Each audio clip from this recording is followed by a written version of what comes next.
నమస్తే, welcome to Olga times. నిన్న CM Revanth Reddy గారు ప్రెస్ మీట్ నిర్వహించారు. ఆ ప్రెస్ మీట్లో భాగంగా బీఆర్ఎస్ పార్టీ గురించి సంచలనమైన వ్యాఖ్యలు చేశారు. ముఖ్యంగా బీఆర్ఎస్ పార్టీ నుంచి హరీష్ రావు గారు బయటికి వెళ్ళిపోతారని చెప్పేసి జోస్యం కూడా చెప్పారు. దానికి సంబంధించిన వార్త ఒకటి హైలైట్గా నిలిచింది. అది చూసినట్టయితే బీఆర్ఎస్లో ఉండరు. హరీష్ రావు ఫ్యూచర్ సిటీని రద్దు చేస్తామన్నారుగా అని విలేకరు ప్రశ్నించగా, గుండెల మీద చేసుకొని కేసీఆర్తో ఉంటా అని చెప్పగలరా అని బదులిచ్చారు. వచ్చే ఎన్నికల నాటికి హరీష్ రావు ఖచ్చితంగా ఆ పార్టీలో ఉండరు అన్నారు. ఆయన ఎవరిని కలుస్తున్నారు, ఎవరెవరితో మాట్లాడుతున్నారో వాళ్ళే తనకు చెబుతున్నారని తెలిపారు. జగిత్యాలలో మీటింగ్ ఉంటే ఢిల్లీ ఎందుకు వెళ్లారు? లీక్ కావడంతో అడ్వకేట్తో మాట్లాడుకునేందుకు ఫోటో రిలీజ్ చేశారు. అంతకుముందు అడ్వకేట్తో మాట్లాడినప్పుడు ఎప్పుడైనా ఫోటోలు ఇచ్చారా అని ప్రశ్నించారు. 2008లో హరీష్ వైఎస్ దగ్గరకు వెళ్ళి మాట్లాడుకోలేదా అని ప్రశ్నించారు. తాము ఏడాదికి 70,000 కోట్ల అప్పు చేస్తే 95,000 కోట్ల అప్పు తీరుస్తున్న విషయం హరీష్ ఎందుకు చెప్పరని అన్నారు. ఎఫ్ఆర్బిఎం పరిధి దాటి అప్పులు చేయడానికి అవకాశం లేదని గుర్తు చేశారు. ఎన్టీఆర్ విగ్రహం పెడితే బీఆర్ఎస్ విమర్శిస్తుందని, ఖమ్మంలో పువ్వాడ అజయ్ ఎన్టీఆర్ విగ్రహావిష్కరణ పెట్టినప్పుడు కేటీఆర్ ఎవరు చంకనాకారు, కమ్మ సంఘానికి 10 ఎకరాల భూమి ఇచ్చినప్పుడు ఏం చేశారు అని ప్రశ్నించారు. ఎన్టీఆర్ పేరు బీఆర్ఎస్ బ్రాంచ్ ఎన్టీఆర్ పేరు పెట్టుకొని కేటీఆర్ ఓట్లు అడుక్కోవడం ఎందుకు, పేరు మార్చుకోవాలి అని డిమాండ్ చేశారు. బీఆర్ఎస్ బ్రాంచ్ ఏపీలో పెట్టినప్పుడు తెలంగాణ నేతల విగ్రహాలను ఎందుకు అక్కడ ప్రతిష్ఠించలేదని ప్రశ్నించారు. కాంగ్రెస్ ఏపీలో అధికారంలోకి వస్తే అక్కడ పివి నరసింహారావు విగ్రహాన్ని ప్రతిష్టాపన చేస్తామని చెప్పారు. కేసీఆర్ కుటుంబంలో ఎవరినైనా అరెస్టు చేస్తారా అన్న ప్రశ్నకు మోదీ, కిషన్ రెడ్డిలు చెప్పాలన్నారు. జుట్టు వారికే ఇచ్చామని వ్యాఖ్యానించారు. కేసీఆర్ హయాంలో అనేక అక్రమాలు చేశారని ఆయన బొక్కేశారు, బొక్కబొర్లా పడుకున్నారు అని ఎద్దేవా చేశారు. ముఖ్యంగా రేవంత్ రెడ్డి గారు ఇక్కడ చాలా సరదాగా, వ్యంగ్యంగా కొన్ని ప్రశ్నలు సంధించినప్పటికీ వాటిపైన విశ్లేషకులు సైతం భిన్నాభిప్రాయాలను వ్యక్తం చేస్తూ ఉన్నారు. మొదటగా హరీష్ రావు గారు టాపిక్ని తీసుకొచ్చారు. అయితే హరీష్ రావు గారు బీఆర్ఎస్ పార్టీ నుంచి ఆయన బయటకు వెళ్ళిపోతారు. ఆయనకు కొంత బీఆర్ఎస్ పార్టీలో ఆయనకు సంబంధించిన ఎమ్మెల్యేల గ్యాంగ్ ఉంది, వారు ఆయన మాట వింటారు. ఏ క్షణమైన బీఆర్ఎస్ పార్టీ నుంచి హరీష్ రావు గారు జంపు జిలాని అని చెప్పేసి అనేకమైన కథనాలు బీఆర్ఎస్ అధికారంలో ఉన్నప్పుడు కూడా అనేక సార్లు వచ్చాయి.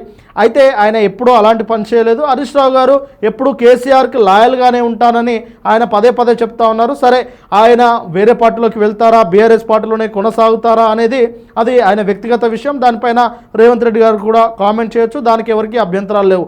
అయితే ఇటీవల ఇక్కడ అమీర్పేటలో మైత్రివనంలో ఎన్టీఆర్ గారి విగ్రహాన్ని ప్రతిష్టాపన చేశారు ఇక్కడ రేవంత్ రెడ్డి గారు.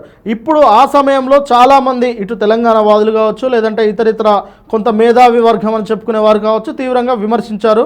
ఎన్టీఆర్ విగ్రహం పెట్టడం ఎందుకు, తెలంగాణలో ఉద్దండులు లేరా, తెలంగాణ నాయకులు లేరా, తెలంగాణలో గొప్పవారు ఎవరు లేరా, ఎందుకు ఎన్టీఆర్ విగ్రహాన్ని పెడతా ఉన్నారని చెప్పేసి పెద్ద ఎత్తున ప్రశ్నించారు. అయితే దానికి కూడా కొన్ని సమాధానాలు ఉన్నాయి. ఎందుకంటే జిహెచ్ఎంసీ ఎన్నికలు రాబోతూ ఉన్నాయి కాబట్టి జిహెచ్ఎంసీ ఎన్నికల్లో అక్కడ ఎవరైతే కమ్మ సెటిలర్ల ఓటర్లు ఉన్నారో వారందరినీ, వారి ఓటర్లను వీరి వైపు తిప్పుకోవడానికే రేవంత్ రెడ్డి గారి యొక్క రాజకీయ వ్యూహంలో అదొక ఎత్తుగడ అని చెప్పేసి కొంతవరకు మాట్లాడుతూ ఉన్నారు. ఇక్కడ ముఖ్యంగా రేవంత్ రెడ్డి గారికి ఇటు కొంతమంది బీఆర్ఎస్ నాయకులు కావచ్చు, విశ్లేషకులు కూడా చెప్తున్న విషయం ఏంటంటే, నిజానికి ఎన్టీఆర్ విగ్రహం అమర్పేటలో పెట్టినప్పుడు బీఆర్ఎస్ పార్టీ నుంచి కానీ ఎక్కడ వ్యతిరేకత అనేది పెద్దగా రాలేదు. కేవలం తెలంగాణ వాదుల నుంచి, అలా తెలంగాణలో మేము మేధావులు అని చెప్పుకుంటున్న వారి నుంచి మాత్రమే వ్యతిరేకత పూర్తి స్థాయిలో వచ్చింది, కానీ బీఆర్ఎస్ పార్టీ నుంచి అనేది రాలేదు. ఇక పువ్వాడ అజయ్ గురించి ఖమ్మంలో విగ్రహం పెట్టినప్పుడు మీరేం చేశారు, 10 ఎకరాల ట్రస్ట్ భవన్కి ఇచ్చినప్పుడు మీరేం చేశారని చెప్పేసి ఆయన అయితే కొన్ని ప్రశ్నలు అడుగుతూ ఉన్నారు. అయితే ఇక్కడ కొన్ని విషయాలు ఆయన చెప్పకనే చెప్పారు. ఇక్కడ ఏంటంటే ఈయన చాలా క్లియర్గా చెప్తా ఉన్నారు. కేసీఆర్ కుటుంబంలో ఎవరైనా అరెస్ట్ చేస్తారా అన్నదానికి రేవంత్ రెడ్డి గారు మరొకసారి మోదీ, ఇటు కిషన్ రెడ్డిలకే ఇవి తెలుసు, నాకేం తెలియదని చెప్పేసి ఆయన ఒక రకంగా తప్పించుకునే ప్రయత్నం చేస్తూ ఉన్నారు. ఎందుకంటే రాష్ట్ర ప్రభుత్వంలో అధికారంలో ఉన్నది రేవంత్ రెడ్డి గారు. రేవంత్ రెడ్డి గారు ఎలక్షన్లకు ముందు 2023 ఎన్నికలకు ముందు ఆయన ఏం మాట్లాడారు, కాళేశ్వరంలో 1,00,000 కోట్ల అవినీతి జరిగింది, అప్పు అంటే దాదాపు 7 లక్షల కోట్ల అప్పు తెలంగాణ నెత్తి మీద పెట్టారు, ప్రతి అప్పుడే పుట్టిన పిల్లాడి నెత్తి మీద కూడా అప్పు ఉన్నది, అలాగే అనేకమైన అక్రమాలు, అవినీతి ఆరోపణలు అన్నీ చేశారు, చేశారు. ఇక కల్వకుంట్ల ఫ్యామిలీ ఎవరు బయట స్వేచ్ఛగా తిరగడానికి వీల్లేదు, వారందరి కోసము జైలు రెడీగా ఉన్నాయి, అవసరమైతే చెర్లపల్లి లాంటి జైలులో డబుల్ బెడ్రూమ్ ఇల్లులు కట్టిస్తాను, ఇంకా అక్కడే వారిని అంటే వారి అక్కడే ఇక పర్మనెంట్ అడ్రస్గా ఉండబోతుందని చెప్పేసి రేవంత్ రెడ్డి గారు అనేకమైన సందర్భాల్లో మాట్లాడారు. మరి అధికారంలోకి వచ్చింది, దాదాపు 2.5 సంవత్సరాలు దాటింది, మరి ఇప్పటివరకు మీరు తేల్చిందేంటి? 1,00,000 కోట్ల అవినీతి అన్న కాళేశ్వరంలో ఇక పూర్తిగా నివేదిక తీసుకొచ్చారు, పీసీ ఘోష్ నివేదిక తీసుకొచ్చి సిబిఐకి అప్పచెప్తున్నాను అని చెప్పేసి మీరు చేతులు దులుపుకున్నారు.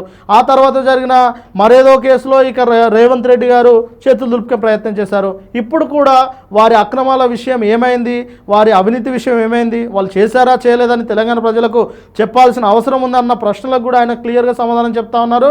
ఆయన అక్రమాలు చేశారు, అది మోదీకి, కిషన్ రెడ్డికి, అంటే మరొకసారి కేంద్ర ప్రభుత్వం మీదనే ఆయన నెట్టివేసే ప్రయత్నం చేస్తూ ఉన్నారు.